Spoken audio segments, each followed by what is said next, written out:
Baik Bapak Ibu Saudara, ini kesaksian yang ketiga. Nah, saya mulai masuk dalam bentukan Tuhan Bapak Ibu. Jadi dari 2007 sampai ke 2010 itu kayaknya hidupnya oke-oke aja masih lumayan lah gitu. Nggak terlalu susah-susah amat ketika hati saya sudah mulai berbalik sama Tuhan ya. Nah, tetapi di tahun 2011 itu suami saya udah pensiun ya dari pekerjaannya. Jadi bukan karena apa-apa, tapi memang udah waktunya pensiun. Nah, waktu dia pensiun itu kan saya sendiri yang bekerja. Waktu saya bekerja sendiri itu saya pusing pikiran saya nih, gimana mau ngasih makan anak, kuliah saya, juga kebutuhan kami sehari-hari itu saya pusing. Gimana caranya ya? Nah, tapi bapaknya mau juga bantu di kebun, gitu. Kami punya kebun, jadi kami kerja kebun. Tetapi makin hari kayaknya makin banyak lah kebutuhan ini, air lampu juga dan banyak hal lagi. Nah, belum lagi kalau dari kampung ada minta kirim gitu kan. Nah, jadi satu waktu suami saya ini bilang, gimana ya kalau kita beli kebun mengganti yang di Batam gitu.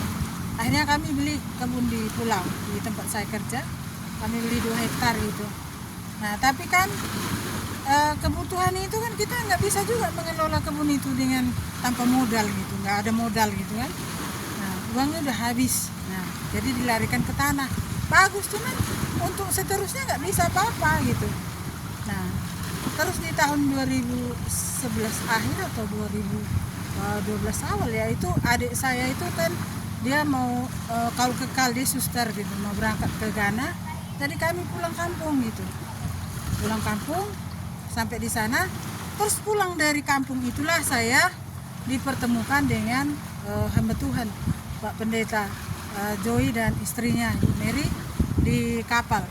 Nah, waktu kebaktian hari Minggu itulah saya naik, saya dengar kesaksian mereka, lalu roh saya terhibur gitu ya, karena sudah lama nggak ada orang yang punya karunia seperti saya bertemu, baru itu saya bertemu. Jadi saya senang, saya tanya alamat mereka di Batam, lalu akhirnya saya sampai di Batam, Roh Kudus itu menggerakkan saya mencari mereka. Jadi saya cari alamat mereka, saya dapat, lalu saya waktu itu ikutinlah persekutuan doa dari Pak Pendeta ini. Nah, lama-lama ada juga doa pemulihan untuk bangsa. Kebetulan Ibu Pendeta ini dia punya pelayanan untuk bangsa. Akhirnya saya itu dipanggil sama istri Pak Pendeta, dibilang, Bu Maria dikasih tahu Roh Kudus, Ibu Maria ikut doa untuk bangsa. Jadi sejak saat itu saya ikut Ibu Mary, istri Pak Pendeta ini, kami berdoa untuk bangsa negara. Nah, setelah itu setahun berikutnya, 1 tahun berikutnya itu suami saya tiba-tiba kena stroke. Nah, ini saya mulailah masuk ke dalam pergumulan-pergumulan yang berat Bapak Ibu. Nah, jadi saya istilahnya nggak tahu lagi apa yang mau saya kerjakan gitu, karena tempat kerja saya itu jauh, 60 km dari Batam ke Barelang itu. Dan tidak ada juga pas sekolah untuk masuk ke, jadi hanya sampai jalan aspal, masuk lagi ke dalam itu tanah gitu. Nah, untuk setiap hari pulang itu kan saya nggak sanggup, nggak ada kendaraan. Jadi saya memulai sesuatu yang sangat berat buat saya. Tapi karena waktu itu Tuhan sudah ubah hati pikiran saya nggak merasa, saya nggak mengeluh dan marah ya. Saya menerima itu dengan baik. Nah, setelah itu dengan berjalannya waktu ini kan suami saya ini nggak sembuh, masih sakit terus. Jadi keluarga minta kalau bisa diantar ke kampung. Nah, saya juga akhirnya ambil keputusan, karena saya tidak bisa ngurus orang sakit, ngurus anak-anak, ngurus kuliah, terus saya juga harus ke sekolah gitu. Itu sesuatu yang berat buat saya. Jadi karena diminta keluarga, saya memang mengantar suami pulang ke kampung. Maksudnya supaya di sana ada pemulihan, makan minum dan apa yang tidak boleh dia makan itu kan banyak juga di kampung untuk bisa dipenuhi nutrisinya gitu. Nah, jadi suami saya pulang kampung, lalu saya sendirilah di sini menangani anak-anak selama 3 bulan ya. Nah, dalam jangka 3 bulan itu suami saya hampir meninggal, Bapak Ibu. Dia telepon saya, dia bilang, saya sepertinya nggak lama lagi. Kalau saya meninggal, suruhlah anak-anak bawa ke sini, lihat kubur saya gitu. Terus saya bilang sama Tuhan, Tuhan, rumah tanah semua udah habis untuk ngobatin bapaknya ini. Nggak ada lagi peninggalan kami kecuali kebun-kebun itu yang ada. Kalau rumah tanah semua udah habis. Terus kalau Tuhan ambil lagi ini bapaknya, kami punya milik di bumi ini hanya dia aja lah lagi, karena nggak ada lagi punya kami sama anak-anak. Kalau harta itu bisa dicari gitu, tapi kalau untuk manusia nyawa ini mau dicari kemana? Kalau meninggal bapaknya ya sudah habis. Nah, saya mengeluh, berdoa sama Tuhan seperti itu. Saya bilang, Tuhan tolong kasih saya jalan. Jadi waktu suami saya nelpon, dia udah pesan-pesan bahwa dia nanti mau meninggal gitu ya. Saya bilang, kalau kamu masih ingat anak-anak, masih ingin melihat anak-anak, ayolah dengan saya kita berdoa gitu. Jadi by call kami berdoa. Lalu saya bilang, pokoknya kalau merasa ada sesuatu yang terbebani, panggil pastor pengakuan dosa, atau ada hal lain, lepaskan pengampunan begitu. Nah, akhirnya besoknya dia bilang, saya sudah mulai baikan gitu. Nah, saya bersyukur gitu, dia udah mulai enakan. Dan saya, walaupun rasa saya hidup di Batam itu agak sedikit sulit, karena kita motor juga masih kredit waktu itu, anak saya semua, pokoknya banyak kebutuhan yang nggak bisa saya penuhi gitu. Nah, masuk jalan bulan keempat dia telepon saya mau balik ke Batam. Saya tanya, sudah sehat katanya. Jadi akhirnya dia balik ke Batam. Jadi waktu berangkatnya ini separuh badan sebelah kirinya, sebelah kanan ya, sebelah kanannya itu mati. Ketika dia pulang dari sana itu sudah mulai ada rasa, terasa ya. Jadi tangannya aja yang masih kram gitu. Itu saya mengucap syukur. Jadi ketika dia sampai di Batam, dia ingin ikut saya ke pulau. Jadi anak-anak saya titip di rumah salah satu saudara. Setiap minggu saya titipkan uang untuk makan minum dan sedikit kebutuhan. Jadi setiap minggu saya berkunjung dan kasih uang untuk anak-anak saya. Lalu ada yang menolong saya itu salah satu saudara kita Muslim ya. Dia itu punya panti asuhan di sana. Kebetulan dulu dia yang meminta saya mendoakan itu, dan akhirnya pantinya itu besar. Lalu dia ketika melihat saya susah ya, dia bantu saya. Tapi dia selalu bilang, Bu, kalau bisa nggak usah ibu bayar. Saya bilang tidak bisa. Nah, Bapak Ibu, kenapa saya bilang saya tidak bisa? Saya harus membayar karena saya ingat ya, Bapak Abraham itu waktu dia dikasih kuburan gratis untuk menguburkan Sarah, dia bilang tidak, saya harus membayar supaya jangan kamu berkata bahwa karena kamilah Abraham itu diberkati. Jadi saya ikut firman Tuhan itu, Bapak Ibu. Jadi walaupun saya susah, walaupun saya disupport makan minum, saya menolaknya dan saya katakan saya akan bayar walaupun itu mencicil. Jadi apalagi saya ingat kalau kita orang Flores itu ada yang namanya harga diri ya, kita nggak bisa minta-minta gitu. Nah, jadi saya selalulah mencicil seperti itu. Jadi kebutuhan kami disupport dari situ dan saya mencicilnya gitu. Nah, lalu 6 bulan suami saya minta mau bekerja. Jadi saya bilang, kamu baru sembuh, gak usahlah bekerja. Tapi dia mau bekerja. Akhirnya pertama dia kerja potong kayu, lalu kemudian dia security, jaga di satu perusahaan ya. Jadi mulai sejak saat itu Tuhan memulihkan keadaan kami. Jadi saya percaya kenapa Tuhan memulihkan keadaan kami. Walaupun ini bapaknya kan udah stroke separuh badan, kenapa kok bisa sembuh ya. Jadi saya mulai ingat penyertaan Tuhan itu lewat doa-doa daripada tim doa yang dari Ibu Mary dan juga Pak Pendeta datang ke rumah kami mendoakan kami.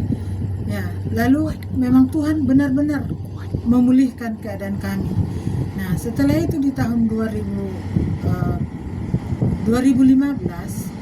itu anak saya ini mau berangkat kuliah gitu. Tapi waktu itu kan bapaknya kerjanya gajinya nggak banyak gitu kan. Nah, kebetulan anak saya ini berprestasi, jadi dia itu jadi mahasiswa undangan ke Universitas Brawijaya. Lalu saya ini bingung gimana Tuhan biaya untuk anak ini. Saya nggak punya apa-apa gitu. Gaji saya itu hanya 1,5 juta. Gaji bapaknya juga segitu gitu. Jadi kayaknya nggak cukup, mustahil buat menyekolahkan anak gitu, mengkuliahkan gitu kan.